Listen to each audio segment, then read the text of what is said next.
उत्तर प्रदेश के एक छोटे से जिले में भैरवपुर नाम का एक गांव था, जहां के लोग डर के वजह से शाम होते ही दिखाई नहीं देते थे। उस वक्त गांव में कुत्ते जोर जोर से भौंक रहे थे।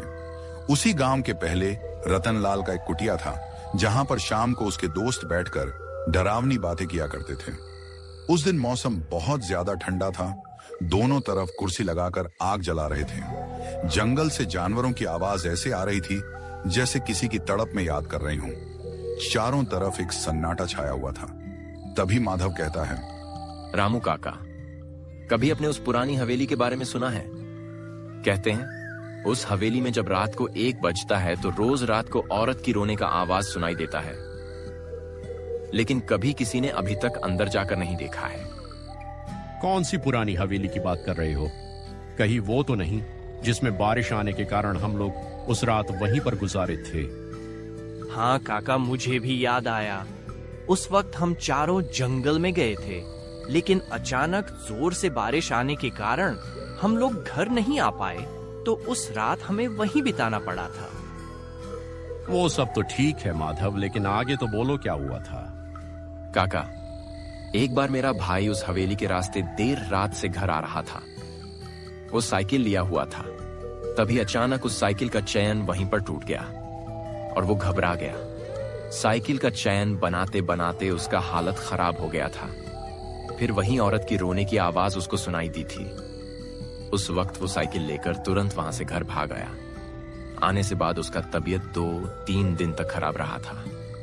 उसके बातों पर विश्वास नहीं होता है मुझे, लेकिन कुछ न कुछ जरूर उसके साथ हुआ था।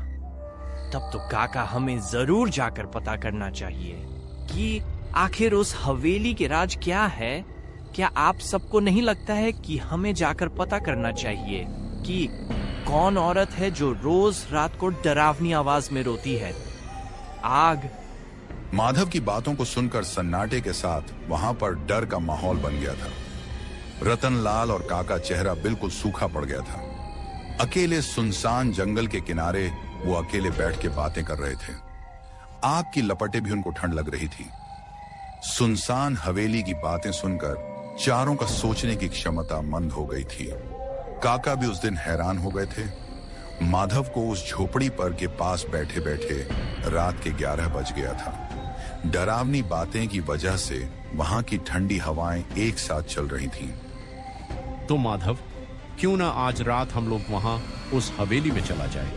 अकेले तो किसी की हिम्मत नहीं है कि वो जा सके। अगर हम चारों लोग एक साथ रहेंगे तो किसी को डर नहीं लगेगा। आज तक तो सिर्फ हम लोग कहानियां ही सुने थे, लेकिन आज शायद हकीकत भी देख लें।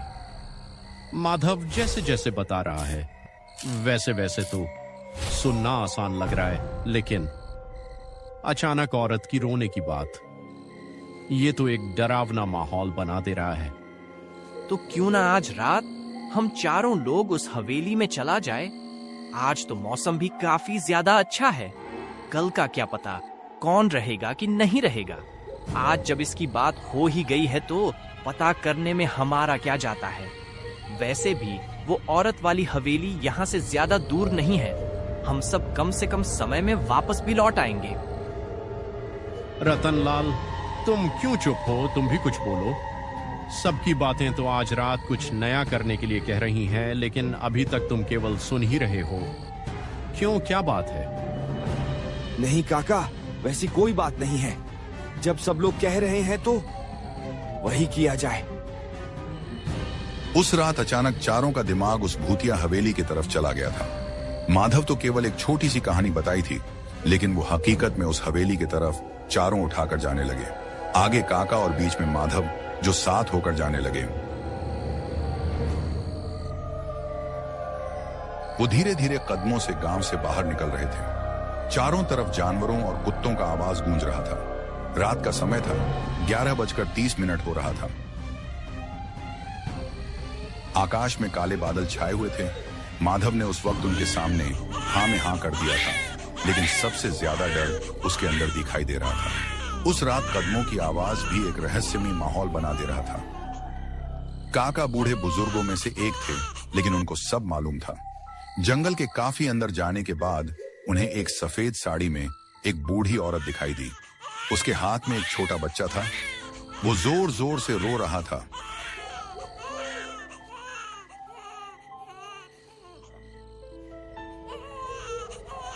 ये सब देखकर वो चारों हैरान रह गए। आधी रात को औरत और वो भी एक बच्चे के साथ इस सुनसान रास्ते में। देखते ही माधव को कुछ अजीब सा महसूस होने लगा। वो पहले भी ऐसी घटना कुछ ऐसे ही करके अपने गांव वालों से सुना था। उस वक्त बच्चे की मासूमियत देखकर काका का दिल पिघल गया। अरे तुम कौन हो और इस बच्चे को लेकर इतनी रात को क्या कर रही हो? ये बच्चा किसका है? जोर जोर से रो रहा है। तुम्हें इसको लेकर अपने घर जाना चाहिए, लेकिन देखने में उदास दिखाई दे रही हो। क्या बात है? कहीं कुछ हुआ तो नहीं ना है तुम्हारे साथ? वो औरत देखने में साधारण दिखाई दे रही थी, लेकिन उनके अंदर का छिपा डायन का भयंकर रूप दिखाई नहीं दे रहा था। वो अपना चेहरा उदासी के रूप में ढाल ली थी, ताकि किसी को उसकी पीछे छिपी मासूमियत का राज न दिखाई दे।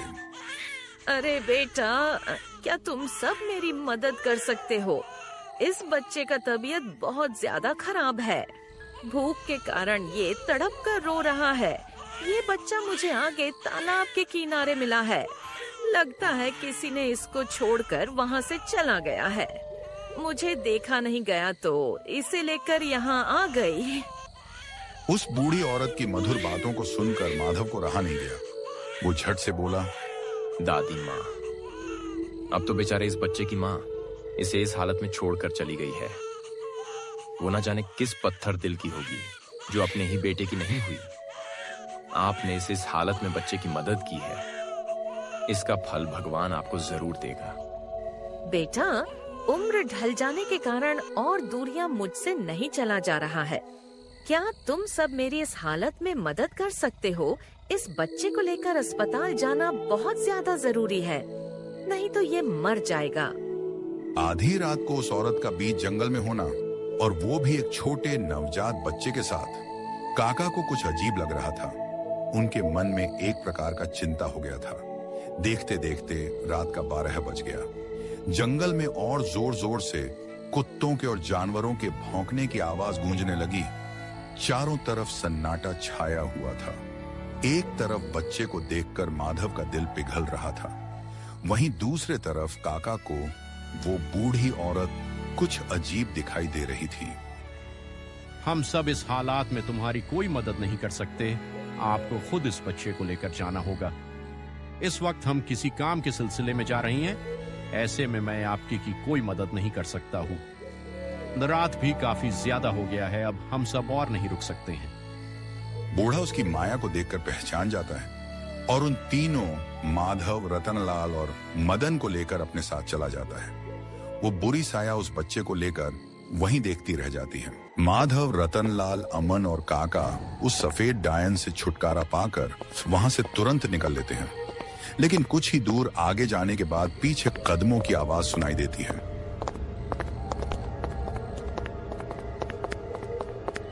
चारों वहीं के वहीं रुक जाते हैं। अमन पीछे मुड़कर देखता है तो उसे कोई नहीं दिखाई देता है। रात के काले अंधेरे में साफ से दिखाई भी नहीं दे रहा था। काका, ये कैसी आवाज थी? ऐसे लग रहा था जैसे कि हमारे पीछे पीछे कोई चल रहा है, लेकिन अचानक कहाँ गायब हो गया है। जंगल में काली रात के अंधेरों में जानवरों को कुछ दिखाई नहीं देता है। वो इधर से उधर भागते रहते हैं। हो सकता है कोई छोटा मोटा जानवर होगा, इधर उधर भाग गया होगा। डरो मत, हिम्मत रखो, कुछ नहीं होगा। काका, मुझे तो बहुत डर लग रहा है। कहीं वो औरत तो नहीं है जिसके बारे में हमने सुना था? वो कदमों के आहट पर ध्यान नहीं दिए, धीरे धीरे हवेली के करीब पहुंच गए। दूर से काले अंधेरे में वो हवेली उजले से प्रकाशित दिखाई दे रहा था, लेकिन उनके अंदर का भयानक अंधेरा और खुफिया औरत का राज किसी को मालूम नहीं था। चारों के चेहरे पर वो डर साफ साफ दिखाई दे रहा था, जैसे कदमों की आहट उन्हें यहां तक खींच लाई हो।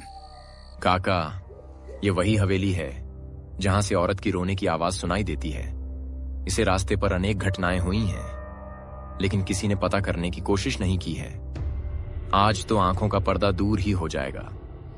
बेटा, अब तो अंदर जाकर ही देखना पड़ेगा, लेकिन संभल कर। वो औरत का छलावा किसी को मालूम नहीं है। हम सबको सावधानी के साथ एक साथ रहना होगा। हम सबको देखकर उस औरत की शक्तियां फीकी पड़ सकती हैं, इसलिए कोई कहीं नहीं जाएगा इधर उधर। धीरे धीरे वो चारों उस भूतिया हवेली के अंदर चले गए। माधव का शरीर पहले से ही कांप रहा था। वो हाथ जोड़कर सबसे पीछे खड़ा था। तभी अचानक सरसराहटों के साथ खून से लटपटा गर्दन कटा हुई पिशाच सामने प्रकट हो जाता है। उसका भयानक रूप देखकर चारों के रूह कौंप गया। देखने में डरावना चेहरा और उसकी बड़ी बड़ी आंखें, मानो जैसे उसका सिर किसी ने जिंदा काट के दफना दिया हो। औरत की आवाज में उसका रोना देखकर सबके सब गांववासी हैरान हो जाते थे, लेकिन किसी को यह बात पता नहीं थी कि ये वही शैतान है। धीरे धीरे पीछे से वही बूढ़ी औरत आती है जो कुछ देर पहले जंगल में मिली थी।